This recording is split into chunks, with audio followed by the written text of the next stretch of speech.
Okay sir. నమస్కారం అండి. ఈరోజు లా అండ్ ఆర్డర్ పరిస్థితి మీద రివ్యూ చేసే ఉద్దేశంతో జమ్మలమడుగు పట్టణం సందర్శన చేయడం జరిగింది. జమ్మలమడుగు నియోజకవర్గం సంబంధించిన పోలీస్ అధికారులందరినీ కూడా ఈరోజు సమీక్ష చేయడం జరిగింది. రీసెంట్గా పోలింగ్ రోజు తర్వాత పోస్ట్ పోల్ జరిగినటువంటి ఇన్సిడెంట్స్ గురించి కూడా డీటెయిల్గా రివ్యూ చేయడం జరిగింది. కడప జిల్లా పోలీస్, ప్రత్యేకంగా జమ్మలమడుగు సబ్ డివిజన్ పోలీస్ చాలా చక్కగా ఎలక్షన్ డ్యూటీ నిర్వహించారు.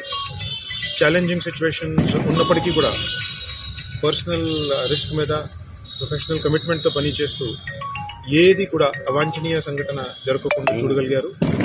ఏదైతే ఇన్సిడెంట్స్ ఆ రోజు జరిగినాయి దానిపైన కూడా చట్టపరమైన చాలా స్ట్రాంగ్ యాక్షన్ తీసుకోవడం జరిగింది.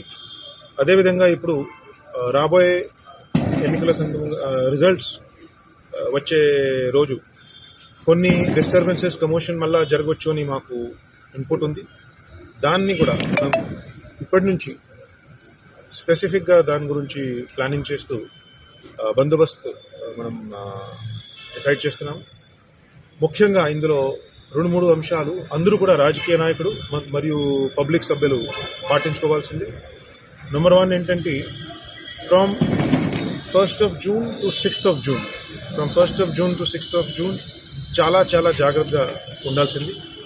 Definitely police will be taking preventive action against many people, including house arrests, ఎక్స్టర్న్మెంట్స్ from the districts, అవన్నీ కూడా జరుగుతాయి. ఖచ్చితంగా కూడా మనం అది తీసుకుంటాము యాక్షన్స్. దానికి కూడా ఇప్పుడు తెలియజేస్తున్నాను. అదేవిధంగా 6th June వరకు కూడా మోడల్ కోడ్ ఆఫ్ కాండక్ట్ ఫోర్స్లో ఉంటుంది. సో ఎట్టి పరిస్థితిలో కూడా ఏ మాత్రం rallies, public meetings, processions, victory celebrations are not permitted. Let me repeat that again. 6th June వరకు కూడా model code of conduct is in force. No rally, no celebration, no procession is permitted at all. Nothing whatsoever. No gathering of people shall be permitted above 5 persons anywhere. So we will be maintaining a curfew kind of a situation in Jammalmadu town and other areas of the constituency where we feel or we have information that disturbance జరిగే అవకాశం ఉంటుంది. ఖచ్చితంగా కూడా ఎవరైనా కూడా ఏదైనా పీస్ని disturbance చేసే, శాంతి భద్రతని విఘటన పెట్టేలా కార్యక్రమం చేస్తే 100% నాన్ బెయిలబుల్ సెక్షన్స్ కింద వారిపైన చట్టపరమైన కఠిన చర్య ఉంటుంది అని తెలియజేస్తున్నాను.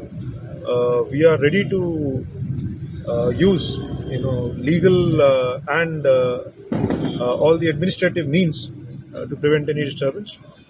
దాని గురించి చాలా పకడ్బందీగా ఈసారి బందోబస్తు ప్లాన్ చేయడం జరిగింది. ఫోర్స్ కూడా ఈసారి మాకు అందుబాటులో ఉంటుంది. Last time because of polling station duties force కూడా డిస్పర్స్డ్ ఉండేది. ఈసారి పోలీస్ ఫోర్స్ చాలా బలంగా ఉంటుంది.